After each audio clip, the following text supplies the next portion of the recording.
And I believe what we will do is get a little bit of ambient music going.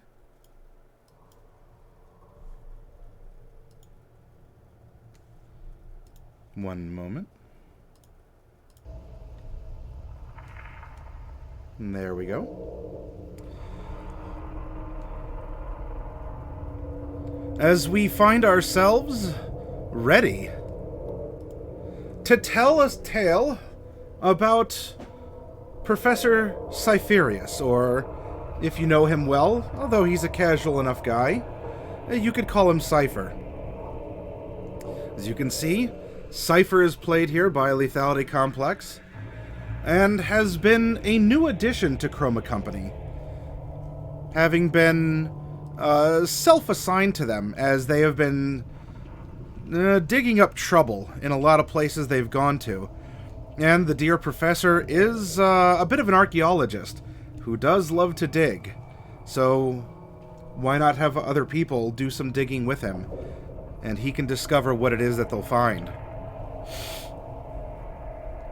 I am going to establish contact with our dear Professor Cypherius.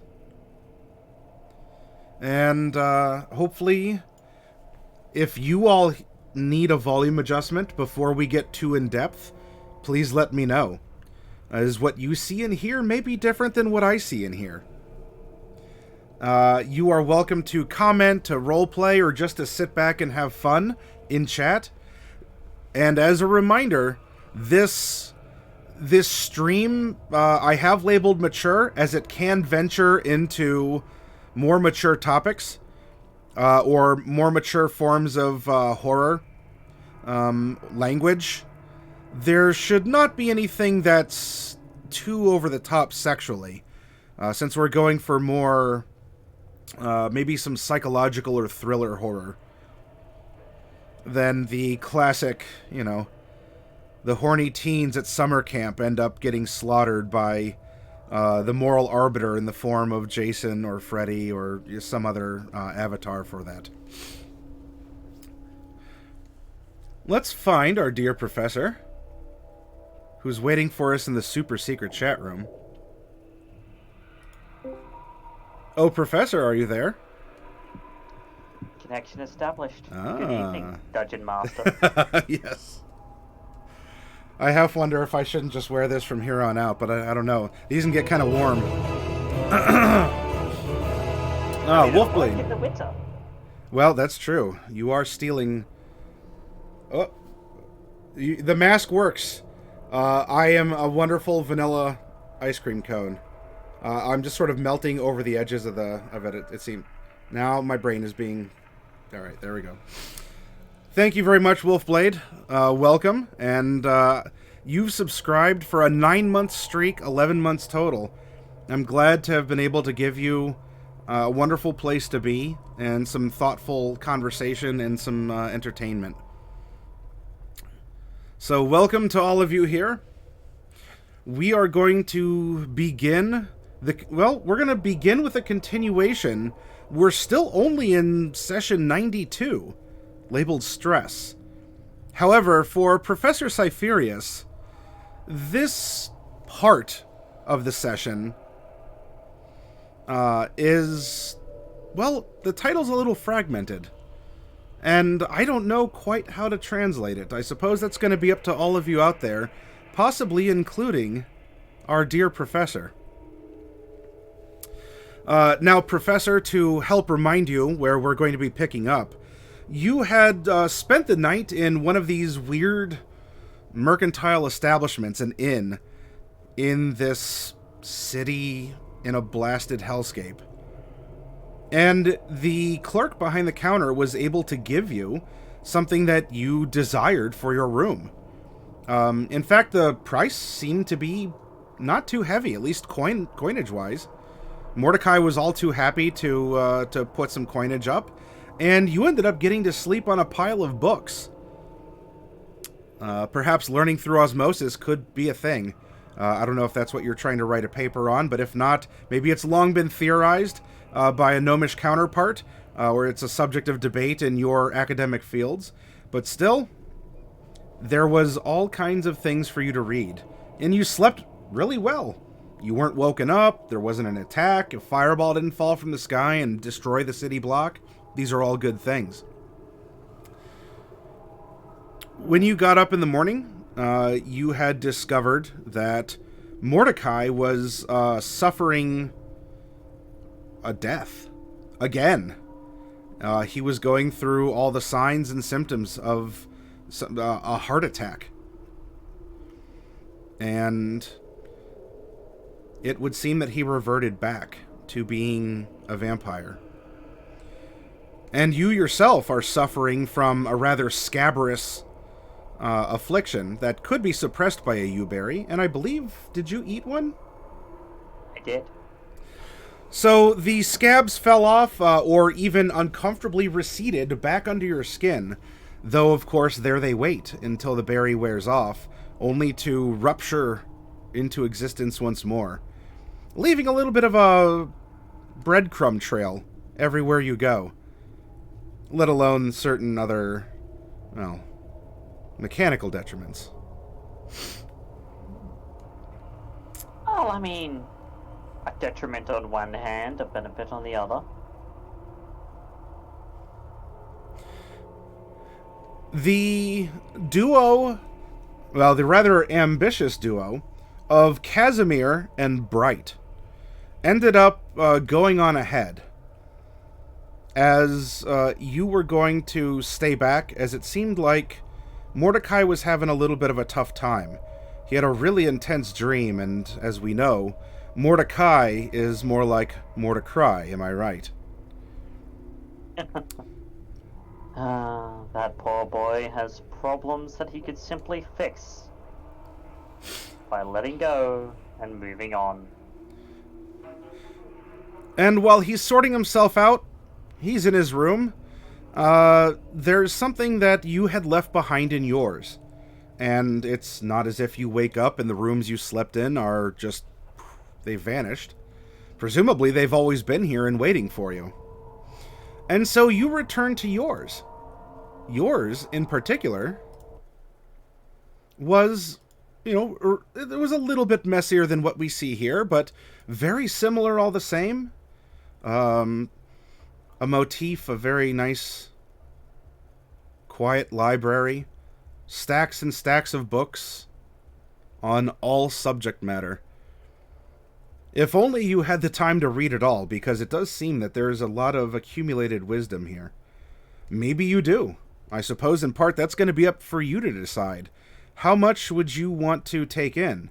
Or, I don't know if you feel ethically motivated to return anything that may be taken, but it's not like this is a library. You didn't necessarily sign a particular card or a promissory document saying that you would, return anything. As the voice in your head, I can only prompt you to take or not take certain actions. But there's, a couple hundred books. Someone might not miss one or two. There is some juicy material here for you. But I will say that in particular, you did return back to your library. In fact, we can even say that you slept on this, the only bed that was really apparent was this table. But all the same, it was still very comfortable, and you got a good night's sleep. Your back doesn't hurt or anything. But you did come back for a book in particular that intrigued you. And this was a book about the Shadahar Empire. Though it was written in a hand that you can partially understand, it's a weird kind of script. And some of the language used, maybe it's just an archaic manifestation of the languages that you can speak. But there seem to be some interesting little tidbits. And the name of this book is called The Lolling Lily. Well, in that, this allows me to show you a little something. Sure.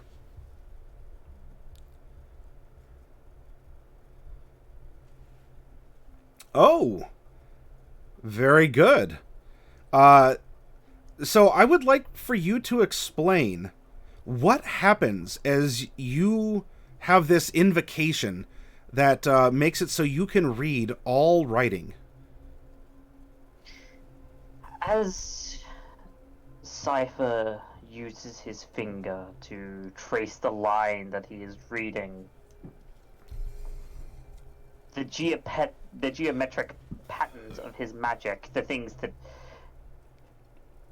well, those who have seen him have seen before when he invokes his power, begin to morph and rearrange the script into a readable form. Ah. Very well. This is a wonderful surprise for us to lean into and to help the good professor explore all the things that he wants to explore further. So yes, you very much immerse yourself. You let the book almost read itself to you. And it's an interesting one because as your body is getting used to this feeling, this manifestation, let alone with you having a very brilliant and vivid mind, there's a bit of an odd feeling, a bit of a tingle up your spine, but not in one that you're being watched or that there's some predator lurking in the eaves waiting to descend down upon you. Just a chill and otherness sort of feeling. And the letters rearrange themselves and are translated to you, to your mind's eye, almost like how we would have a Braille as a language for the blind. You're almost getting to not just read, you're experiencing these words, Professor. And your fingers begin to go across the page, invoking the letters to shift and morph and move, such that you can read, but it seems that you're not just getting a literal translation. You're getting a bit more. You're getting a localization, an immersion, if you will. In fact, to a point where you begin reading, and the words that you read begin as follows. By a route, obscure and lonely, haunted by ill angels only. And there's more. However, your voice in your mind is not alone. In fact, you hear something else. This isn't the words. This is, well, I'll tell you what. Just how keen are you, Professor? Would you make a perception test for me? A perception? I can most certainly do that. Look at that. A nice 20. You hear two voices. Both are similar, though there is some distinction. And now I would like you to roll...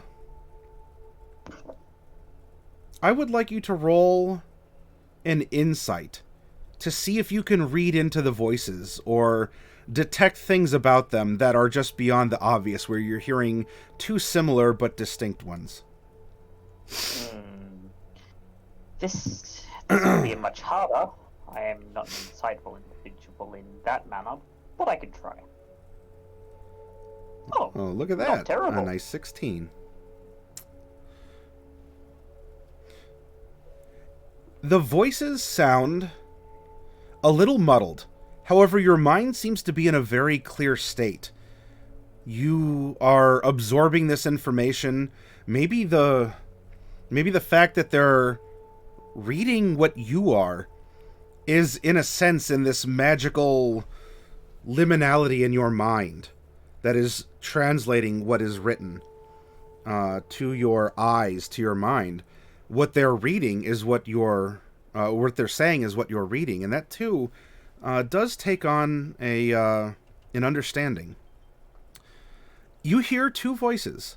One sounds like that of a young boy. Young boy speaking the Shadahar common tongue. Modern, at that. Not the old scripts. The other is speaking that same tongue, but with a slight accent.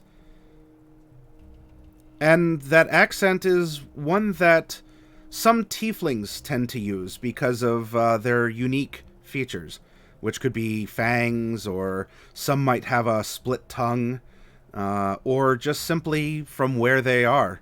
Your Fallfire accent does distinguish you even among other humans than that of even your cousins over in Mesomasca, after all. So there's a young boy, perhaps, and there sounds to be a woman. Oh, an adult, no more than a middle-aged woman. And she is helping this child read. This child reads what you are also reading, Professor Cypherius. Would you like to learn more about what is on this page, or is this giving you pause? Are you wanting to put this book down? It does give pause, but this has piqued my curiosity, something shocking, and I think that the best way for me to continue on would be to continue reading. Mordecai's a big boy. If he needs to cry a little bit, let it get it out of his system. You're a busy man, a professional. You clearly have things to do, right? Well, both that and I don't have the patience to waste on ingrates who cannot understand the failures of their own situation. I'm glad someone understands. That boy is trapped in a prison of his own design, he is. I have given him the door out. He just has to walk through it. Not that he will. Some kind of... I remember in one of the gnomes' psychosomatic professors talking about this. Something called Stockholm Syndrome? I forget the name. It sounds like a very silly place. Who would ever name a city Stockholm? Quite so. Maybe it's a gnomish, it's gnomish nomenclature. It most likely is, considering who I heard it from. But this book has piqued my curiosity. And with these voices that I hear, I cannot help but delve in just a little further to see if they have any more secrets that they might liberate to me. The child continues, which, honestly, you continue as well, as the child's voice picks up where you do. Where and and the woman's voice corrects. Eidolon, in a very school-marmy fashion. Eidolon, named knight, on a black throne reigns upright. I have reached these lands but newly, from an ultimate... and then the woman's voice chimes in, calm, corrective, supportive. Matronly, not so much motherly. Dim Thule. Dim Thule. From a wild, weird clime that lieth sublime out of... And then together, the child's voice and the woman's voice merge, along with your own, as you've been following along with this passage. So in your own head, let alone this mixture of a young boy's voice and a calm, matronly one, out of space, out of time. And when that happens, Professor, you find yourself now no longer in the library. You, in fact, find yourself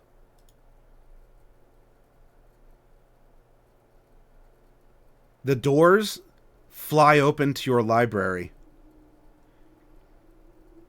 and there is a twisted hallway of a carpet that's always on the floor, even if it's not always down, of a wall that's always up, even if it is down, of walls that are always as far apart as they need to be to provide this space. As if an incantation from the two, out of space, out of time,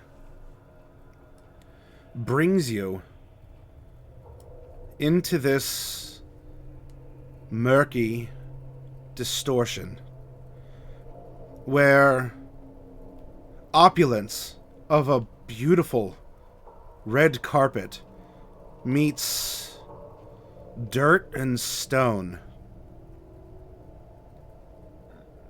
The end lies before you. And in fact, the voices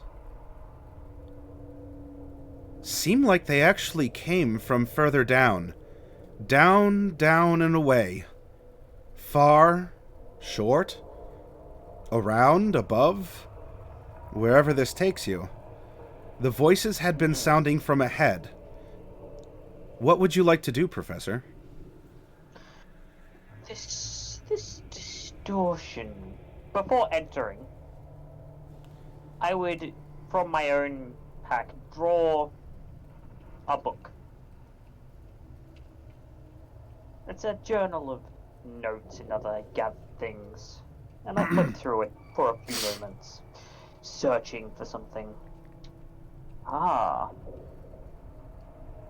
This distortion of dimension is fascinating. I suppose maybe that whack job was right. What was his name? Mobius? Well, there's only one way to confirm that for sure. And I'm going to put the book. I'm going to make a couple of quick notes. Okay. Just annotations and whatnot. Put the book away, and start walking down the hallway. You begin walking down the hallway, and it continues to corkscrew ahead of you. A feeling of disjunction, of being here but elsewhere. And not just as if you're one step behind yourself and you need to catch up, but you're to your left. You're also, for a moment, think you see a flicker of yourself ahead, far ahead, almost reaching that door at the end. But before you can get lost, there is a flutter and the sound of pages ripping as the book that you were reading, The Lolling Lily, seems to render itself apart in front of you. And the pages, many, fly in a helix to the door straight ahead. Others affix themselves like posters to the columns.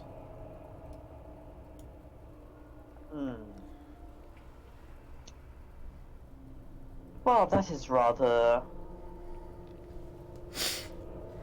annoying for that poor book, but at the same time, it provides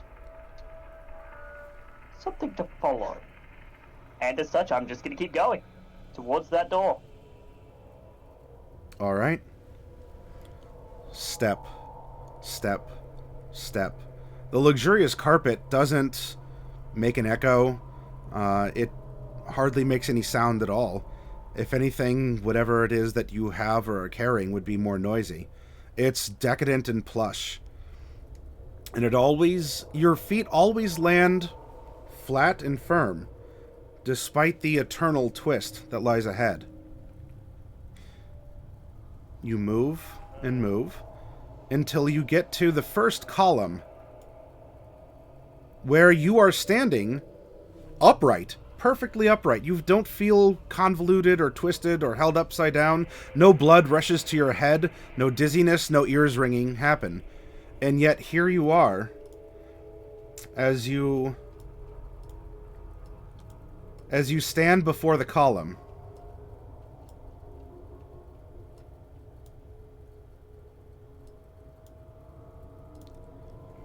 Would you like to read the page? I would. Once more, you invoke your powers. You reach out, and the words reveal themselves to you. And a little bit louder now. So too does the voice of the child reciting what it is that you're reading. I would like you to make an intelligence saving throw, Professor Cypher. Alright. Here we go. That is a 6. And so it begins. You begin reading, the voices begin, the child's voice begins reading. Bottomless vales and boundless floods. And before you get to end, you feel a wave, a ripple through your body. Truly a disjoining, a disjunction. You feel that you are in different places at once. You've been able to teleport through your university's circles before. Maybe there's a little hint of that in that moment when you teleport from one place to another, where one foot may very well be lingering behind you before it remanifests. You get something similar. And the child's voice, which has now taken over your narrative voice inside your mind, as the magic translates the page, continues.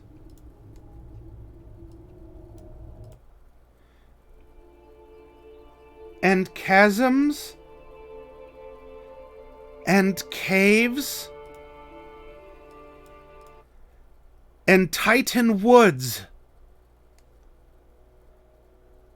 with forms that no man can discover,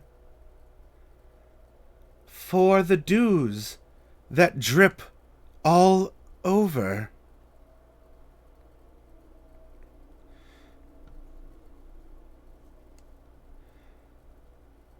And, Professor, you have been transported to 2 different places. A grove of ancient, immense trees that they don't exist anywhere you've been. These fungi that rise ever and ever higher. And before that, for a brief moment, you were in some fantastic cave, illuminated by, well, flickering, broken crystals. A substance that you're not sure. However, there's a heavy weight that hangs here. It's not crushing, but the relief of the woods, as haunted as they are, is perhaps a relief.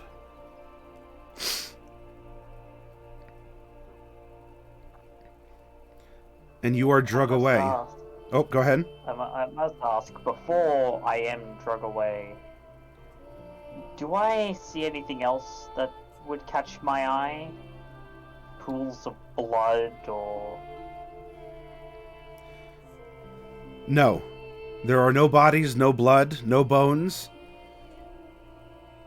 A somber, empty place. Despite what you see on the screen. I forgot to clear it. Sorry. Oh no, I think it's better that you didn't. Then I did it on purpose.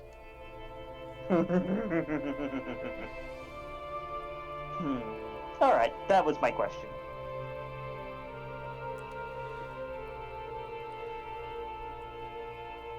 You're torn away from place to place, chasm cave, to Titan woods.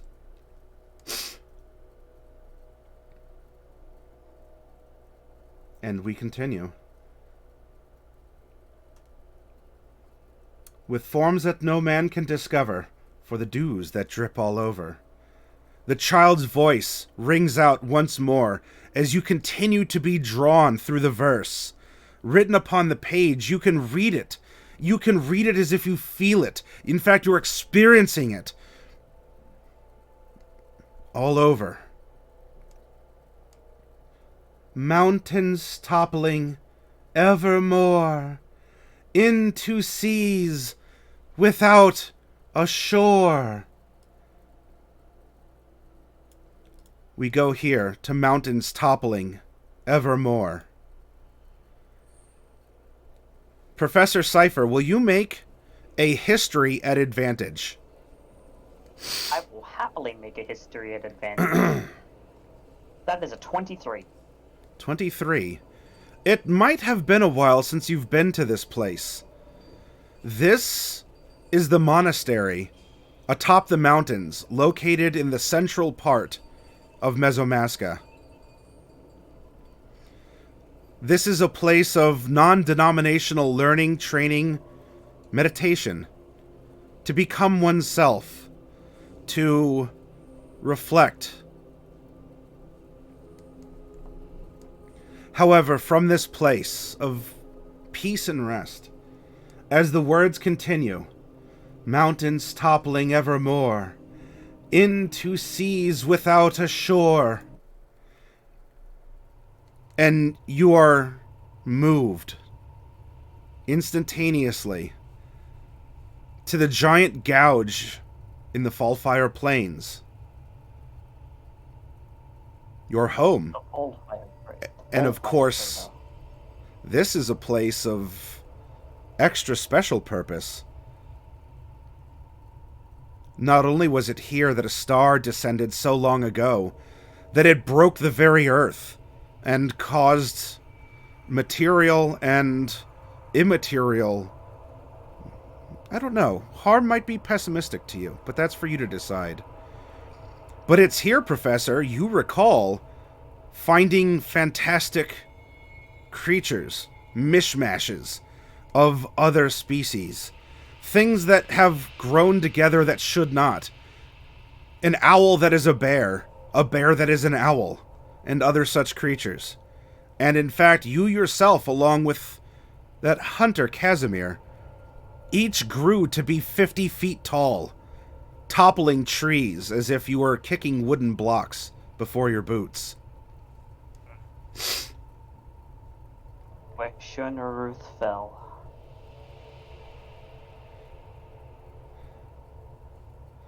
And I would like you to make another intelligence saving throw, Professor. Alrighty. 16? Oh, okay. 16.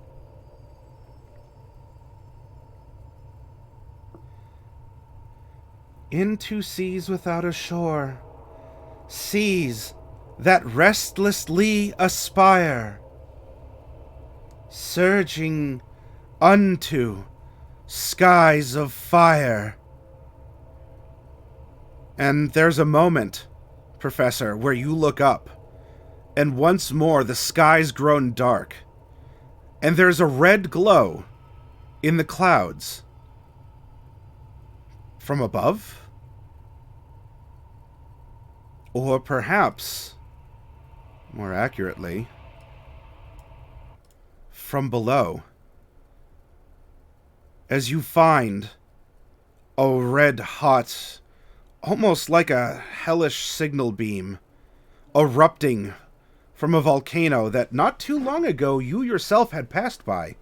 A volcano that had been dormant until more recent times, is casting that same or a mirrored burning sky upon the clouds above you. The churning of the land may have been the warped influence of this crater, or, Professor, have you been aboard a boat, a rocking ship this whole time? It's difficult, and honestly, do you even care? I am simply absorbing the experience that I am seeing, noting the words that sing themselves in my head and linking things together, learning and deducing, just as I have always done. I would like you to make a perception check at advantage as you try to intake everything around you. 22. Oh, look at that. Professor, you gaze around and there's something more to this world.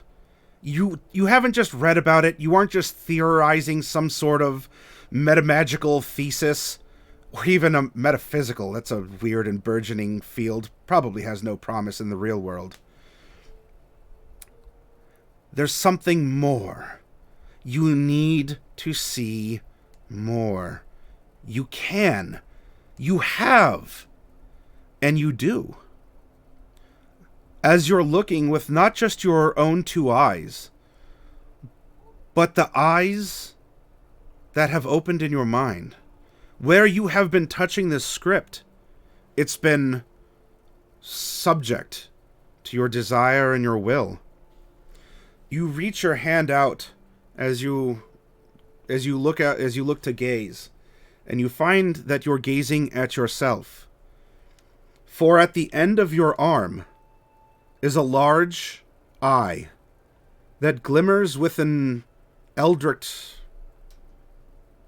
magical aura. And you can see more and more better. You now have 3 with which to see. And with that 22, you can see where the red glow is sucked back down into the earth.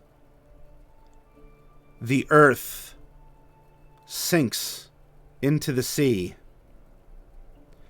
And emerging is some sort of massive thing that is ascending in an arc to the east. But your vision fails you here. However, the words continue. You are seemingly caught in a story, Professor. And you're a logical fellow. If you wish to end the story and close the book, perhaps you can do so. Or you can continue down this... Is it even a hall, or have I been on this ship the whole time? Regardless, this is playing out before you. What is it that Professor Cypherius decides?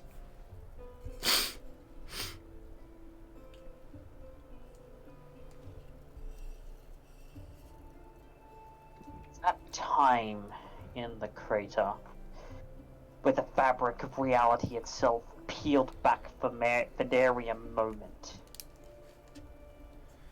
and the truth was revealed to me. I must see how this ends.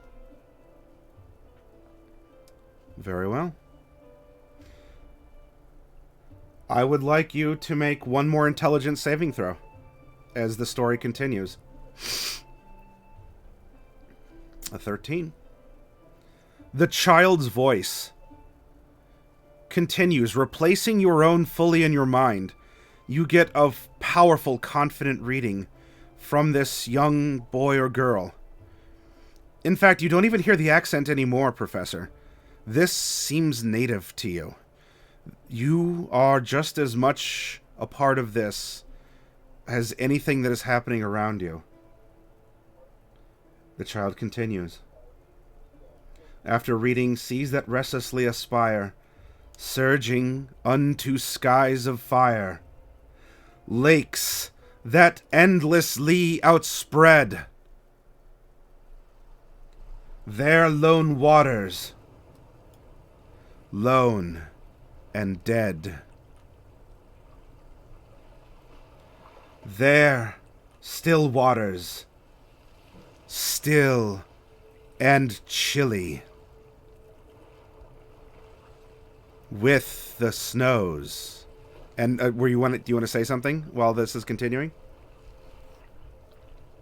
As it says, as the story reads, still waters, still waters, still waters. Jaden.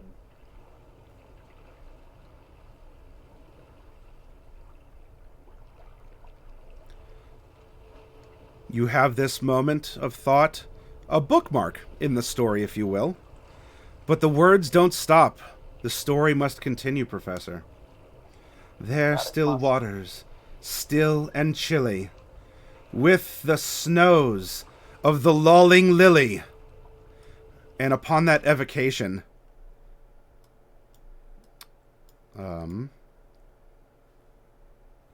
wow, this is, I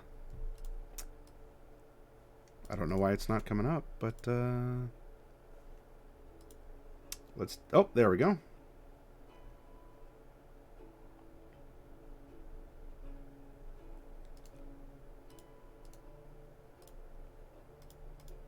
I don't know if that's showing up for you. Maybe it's Roll20.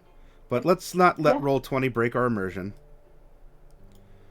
With the snows of the lulling lily, instantly you are torn from the rather warm climate of Mesotopia. You feel yourself, not uncomfortably, being displaced, perhaps through time and space, to a place that is cold, harsh, where things are built of stone and project a mighty strength, where you find motifs of black and red, and of course those of the dead. Shadahar. You are gazing upon some portion of the Shadahar Empire far to the north and east.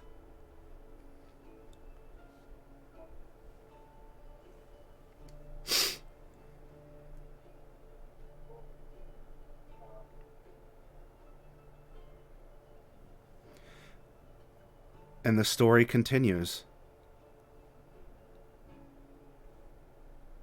By the lakes that thus outspread, their lone waters, lone and dead, their sad waters, sad and chilly, with the snows of the lolling lily.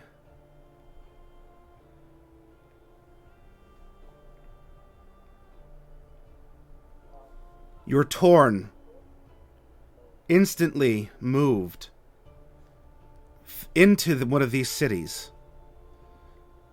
There you can see that the lamplights are aglow, but not in the traditional sense of oil, or even if the magical means are commonly available, even a magical flame.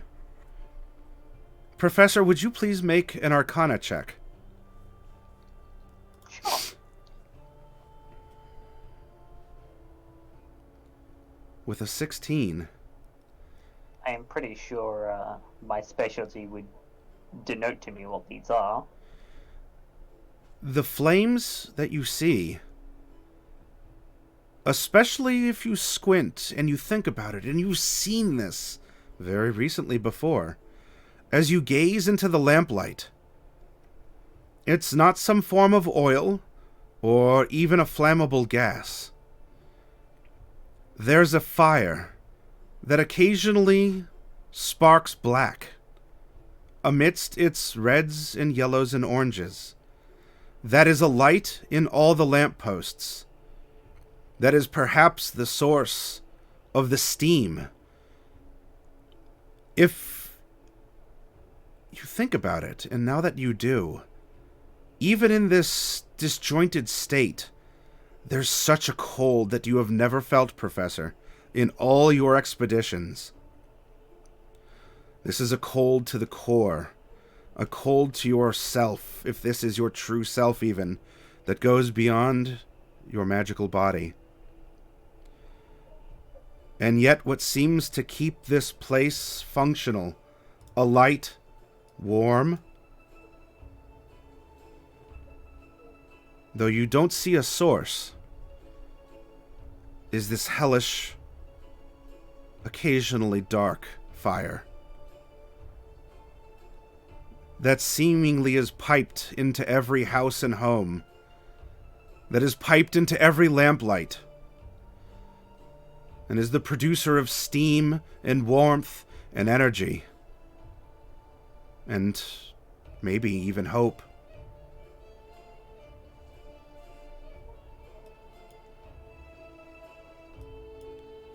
I hope that the cold will not overtake them, but at the same time beckoning to something far more wicked. Make another perception check. Though, let's do it this time, Professor. You have double advantage. Will you roll 3d20? Sure. So, a 12, a 1, and a...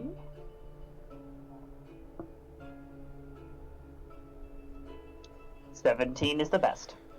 You begin looking around, and there are people that are huddled, naturally against the cold. But there has to be more. Trying to figure out people's motives before were frustrating. There might be a better way. If you can just look further, you can not just look at things that you can see. You can look at things that have perhaps been. Look upon a person's thoughts and soul themselves. You stare at those that pass by you, that don't recognize you or react.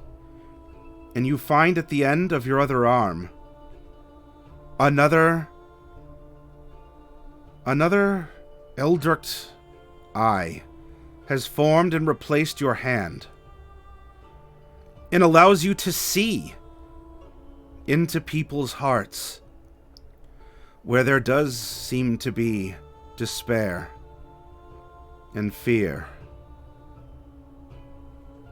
and a death that is one not of reverence or utility,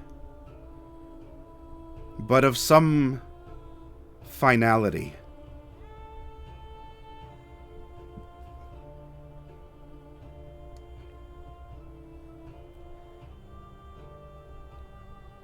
And you feel the pull again. Will you leave this tale as it is, or will you continue to see this child's fairy tale? Disregard the fact that your hands are your eyes, or that you have been pulled through space and time, unless that is something you dread.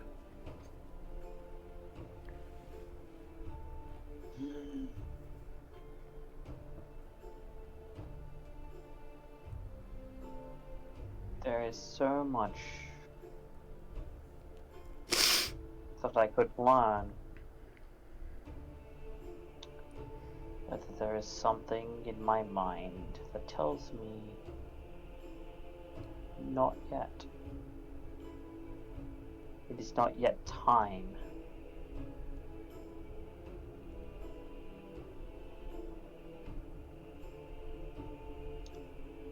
I think this is where the tale ends. For now. You resolve yourself to end the tale. Make another intelligence saving throw at disadvantage. Very good.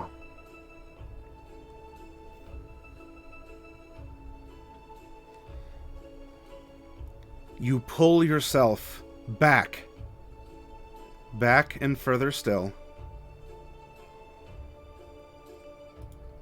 and you find yourself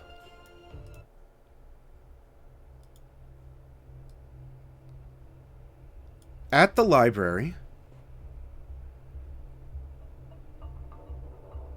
at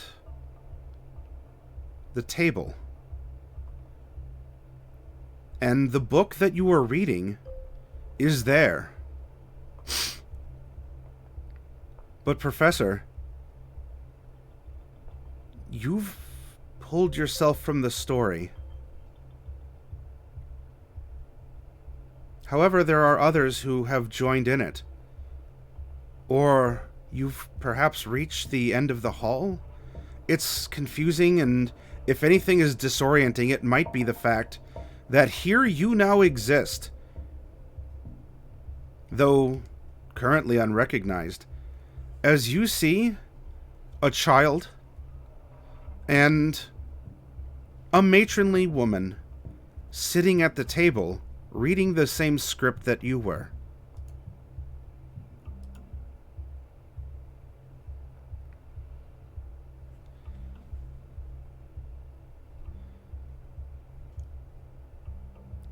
Professor, I would like you to roll a perception at triple advantage, or I guess double advantage, I mean.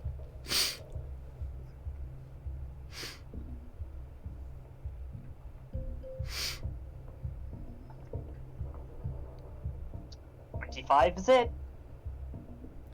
And now I would like you to roll a history. This history is going to begin at disadvantage, unless perhaps not knowing something frustrates you, in which case I can alleviate that disadvantage for you. A 23. Lots of green today. Professor, the child sitting at this table reading this book out loud is dressed in imperial garb. This tiefling child who has his or her back to you is the one that has been reciting the poem.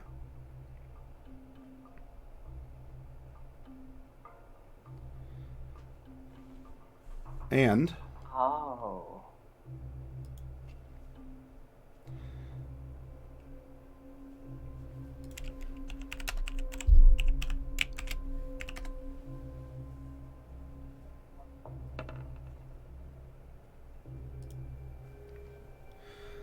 the matronly voice who has her back to you as well, as the child is struggling to line up the next stanza in his or her mind, casually turns a head over a shoulder to you. And you've seen this person before. This tutor, this schoolmarm. You're getting a good look at her. She has a very nice, tight bun in her hair between her horns. She has vibrant orange skin.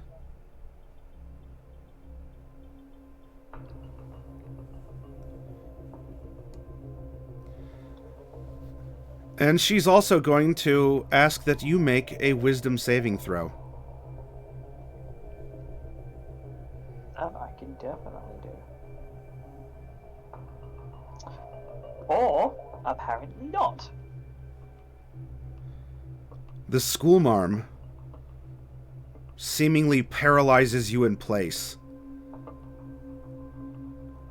Doesn't say a word, makes no mention to the child that you are there, but does return back to guiding this child's reading. And the reading continues. By the mountains, near the river, murmuring lowly, murmuring ever. By the grey woods, by the swamp, where the toad and the newt encamp. By the dismal tarns and pools, where dwell the ghouls.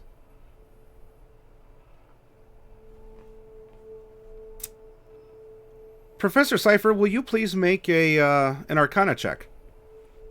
You are doing this at disadvantage unless you would like me to alleviate it.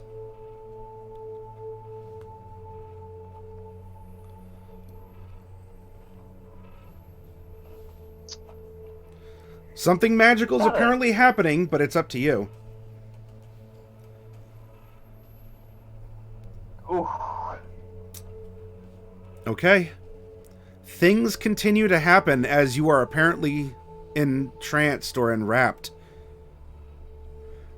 The tutor has actually gotten up from her seat and has begun to walk in a circle around you. And in so doing, you can make a perception check at double advantage.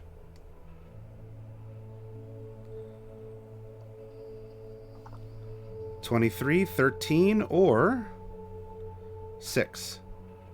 23 it's gonna be.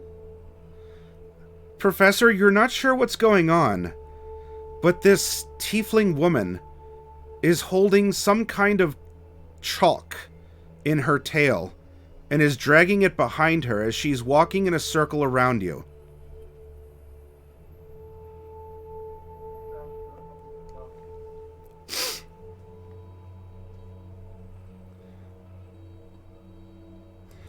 And now her voice very lightly joins in with the child's, though the child's is still predominant.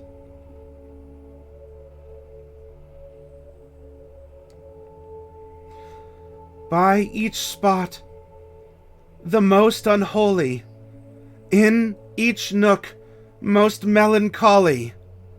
The doors fly open, and you turn one of your hands behind you to see that it's the twisting hallway. There, the traveler meets aghast, sheeted memories of the past. You feel a tug.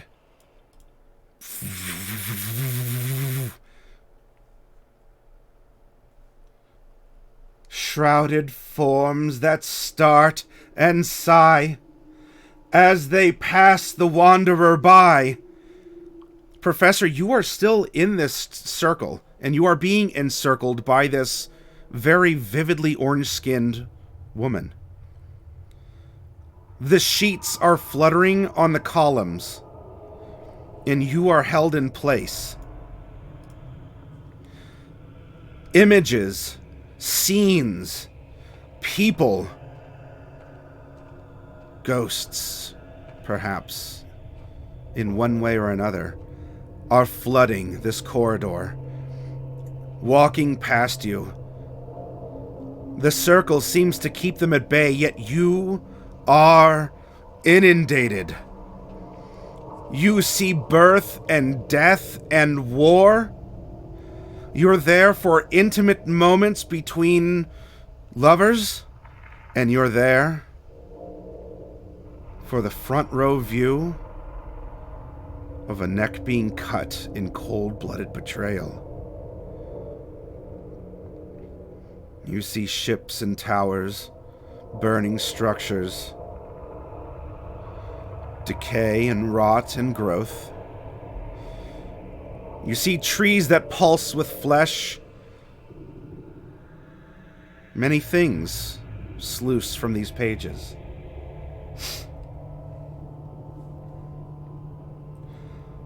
For the heart whose woes are legion, 'tis a peaceful, soothing region.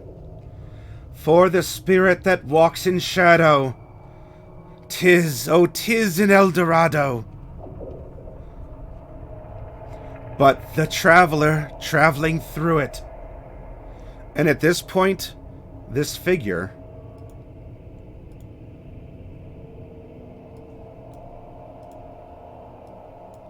stands before you, And her voice is low, but she makes eye contact with you, seemingly in all your eyes at once. In fact, you have even more to see as she looks you into not just your face, not just your arms, but even upon one of the feet that you are walking. Your foot has turned to an eye, as you've borne witness to so much to consume it. And she mouths, "But the traveler traveling through it may not, dare not openly view it. Never its mysteries are exposed to the weak human eye unclosed." I would like you to make a Constitution saving throw, Professor Cypher. Constitution? Please. Oh boy. That's a 4. Oh, Professor no. Cypher, bound now, held in both sight and in this magical ritual? Something. You may have had headaches before. Maybe you've even suffered a migraine. This is something different. Professor Cypher, your eyes, your eye sockets, even your nose, feel like they're being sucked into the middle of your face as these sensory organs are fusing and growing and protruding. You can feel it almost lapping against your brain as your anatomy continues to twist. So wills its king who hath forbid the uplifting of the fringed lid. And thus the sad soul that passes here beholds it but through darkened glasses. Make another intelligence saving throw, Professor. Yep. 10. Now, the child walks from the library to you to stand beside this orange-skinned woman.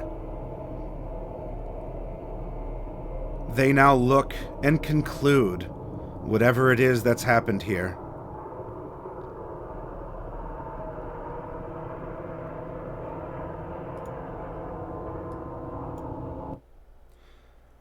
By a route obscure and lonely, haunted by ill angels only, where an eidolon named Night on a black throne reigns upright. I have wandered home but newly from this ultimate dim Thule. Professor, I need 2 saves from you. I need another con save.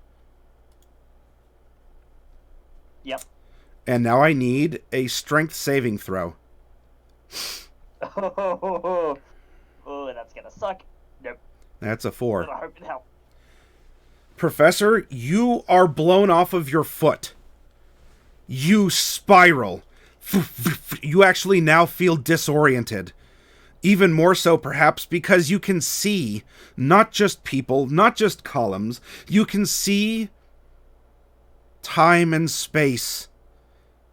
As if you're feeling it, as if it's tactile, as if it is an olfactory sense. Your senses are perception. You see yourself moving. You see yourself moving past yourself, moving towards yourself and from yourself. You see yourself from all angles. You feel an imprint, a blowback, a mark left on you by whatever it was that was happening here. Your form, boom, barrels out the door Not just to this hallway, but finally,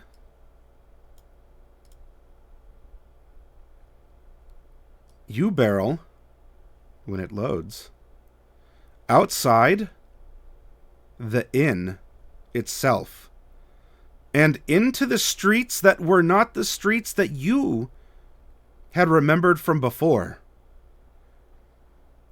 You are lower in the city, yes, and that was a goal. However, here, there are giant things, chained, weeping. Red-hot blood of people of the earth. Lightning courses in one direction through a cloudy sky, and an occasional fireball still flies overhead. Perhaps eliciting at first, Professor, a bit of a reactionary moment. As this one is getting a little close. Jay Grindle, thank you for the re-up, and this mask is, yes, appropriate for the power that I'm wielding. You flinch. Your arm, partially surprising, has an eye at the end of it. So too does your other arm. And you look down as if to pat yourself, even with these stalks. And you find that both your legs end in an eye. As you gaze at yourself, upon yourself, with yourself, and from yourself, you see a creature. Scabrous in appearance, though not like you were before. Scaled, perhaps? One eye, one large mouth, and your limbs, all four of them, have been capped with eyes. Eyes that see far and away and beyond. Eyes that look inside yourself, and without yourself too.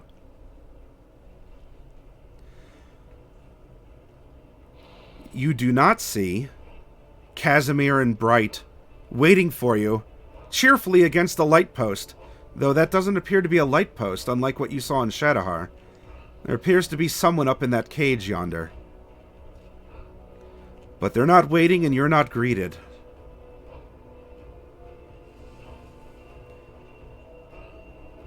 You do think about them, and for a moment, in the distance, up and away, you catch a flash of Casimir on a rooftop. Distant. Tell me, Professor, what is it that you would like to do?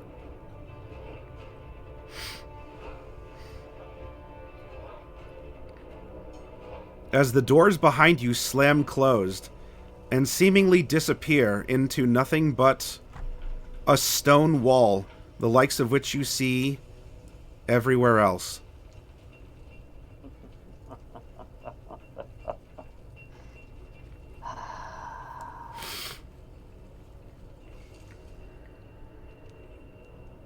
I shall go and join him.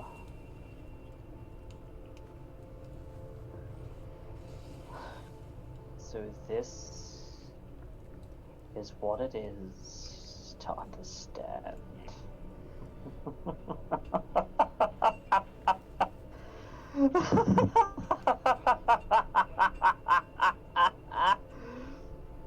Oh. Time and space seem to be yours. In fact, you're not even flying. You just think that you want to move forward. You make some sort of coordinate in your mind, and you travel there. It's no effort for someone who's a big brain like yourself. In fact, that seems to be all that you are.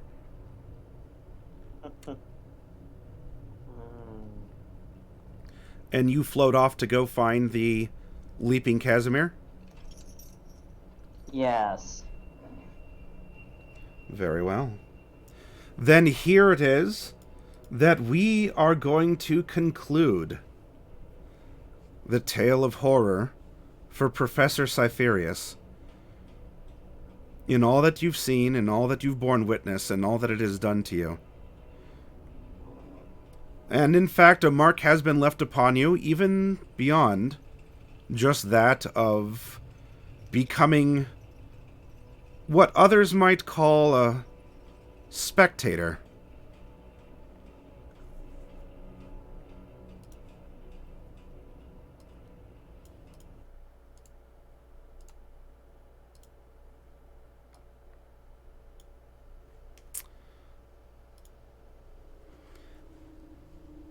I will provide you the details on the aside. However, you are going to be gifted a couple fun little spells and an interesting little ability that you might find useful to invoke here and there.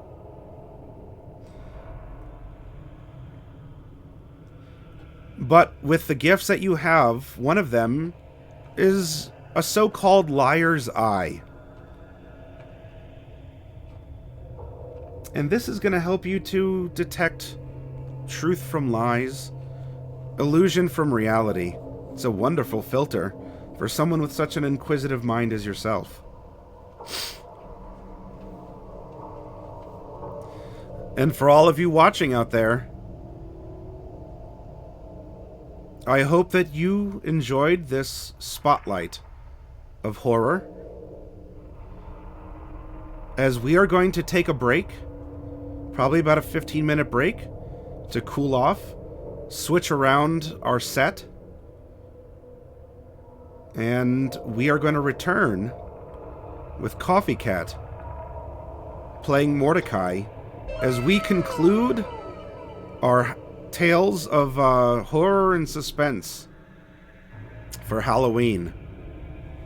GM Jerry, thank you very much for the raid.